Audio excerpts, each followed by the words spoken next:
Yo, what's going on, guys? It's Steamer Calling coming with another video.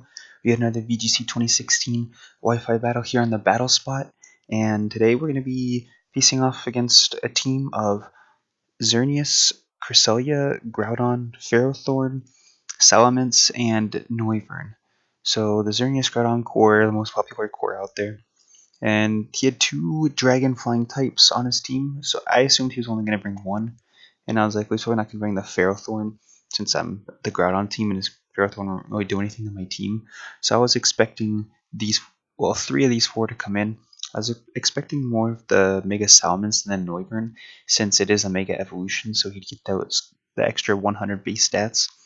But so that's why I decided to here. I'm like, okay, I'm bringing Aegislash to deal with the Xerneas, and also possibly the Groudon with those wide guards. And I'm gonna bring the Porygon 2 for the ice attacks, obviously. And I was like, Lapras and Thundurus don't really do too much here, so I left those two behind, and I decided to bring these Pokemon with me. So we're gonna go ahead and get this battle started now. And from looking at his team, I was like, what he's probably gonna lead off with is probably one of the dragon flying types, and I was expecting either the Xerneas or the Groudon.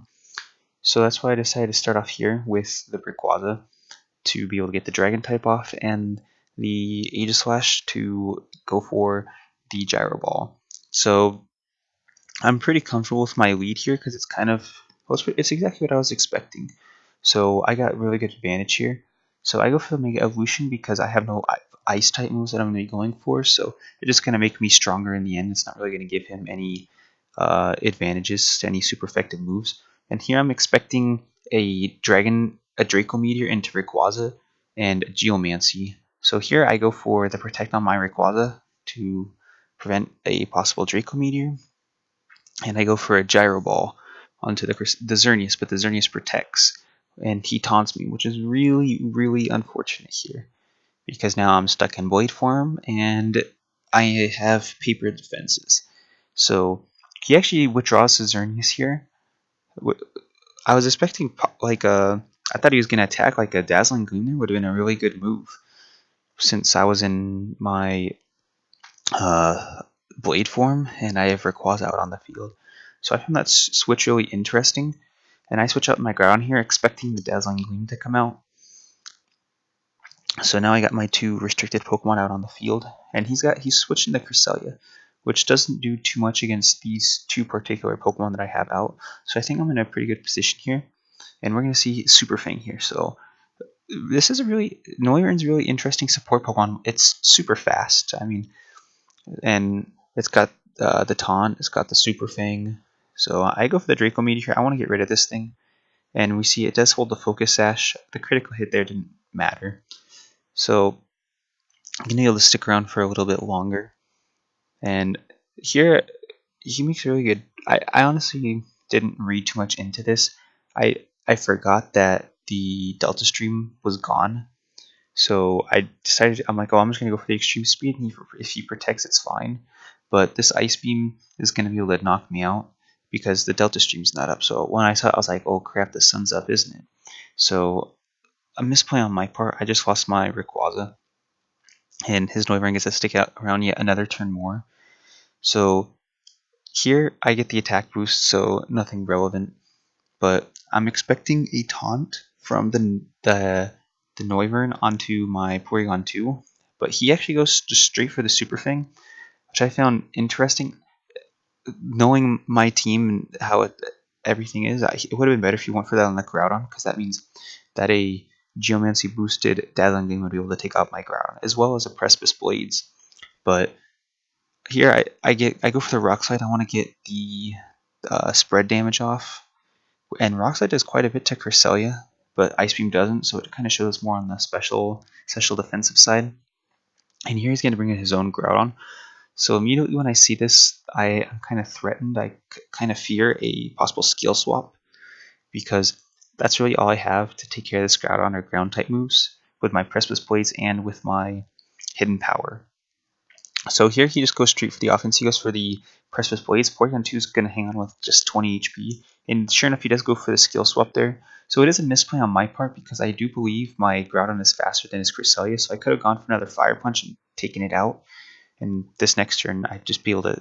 He'd have Xerneas and Groudons, and I'd just be able to go for the Precipice Blades. So that was a misplay on my part, but I wasn't too concerned about what the Groudon had. So I'm like, I just want to get rid of this Cresselia for right now. Maybe a little bit of a misplay. I mean, I was figuring I should have tried to do a little bit more to prevent it. So here he comes back into the Xerneas, which is his last Pokemon. So we're up 3-2, and I have Aegislash in the back, so if I can take care of this Groudon, the game is over. So I go for the Ice Beam here. I get some pretty decent damage off, even though I didn't get the download special attack boost. And I go for the Fire Punch. We do get the critical hit, which isn't going to make too much of a difference in the grand scheme of things. So here he goes for the Dazzling Gleam. I wanted my Porygon 2 to go down this turn so I could get a free switch into my Aegislash because I know he's going to go for the Precipice Blade's Dazzling Gleam. So I bring in my Groudon barely hold on. This was really clutch right here. But I bring in my Aegislash now. And I'm like, okay, he's probably not going to be expecting the Wide Guard. So he protects his Xerneas here, which I'm fine with. I mean, it was a pretty predictable play. I go straight up for the Wide Guard. So that, because I was expecting either a Dazzling Gleam or a Precipice Blades. So I throw that on, and even though I went into the Xerneas, the thing is I'm fine because now he's gonna have to guess if I'm gonna go for another Wide Guard or not. But he goes for the Double Protect. I'm not sure how I feel about that. But I get the Shadow Ball, and I just go for the Rock Slide since I was expecting, or I wanted to be able to get some spread damage off. So luckily we connect with both Pokemon. We're able to pick up the double knockout.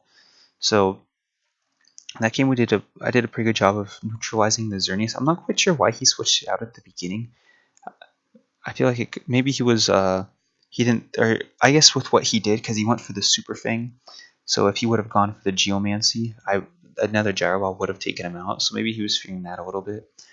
But in the end, we were able to pull through after a few misplays on my part, and I feel like maybe a few misplays on my opponent's part as well. But once again, that Wide Guard Aegislash came in handy.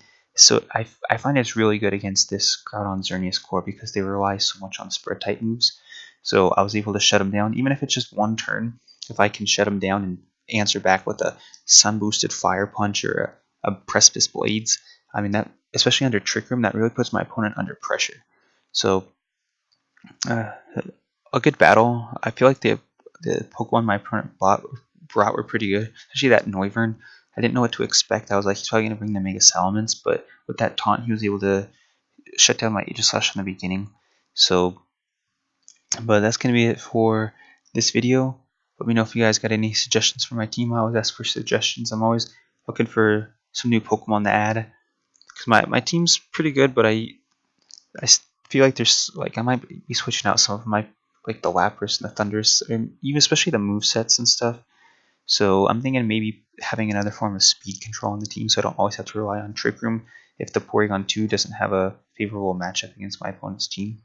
So that's going to be it for this video. Hope you guys enjoyed, and I'll see you guys next time.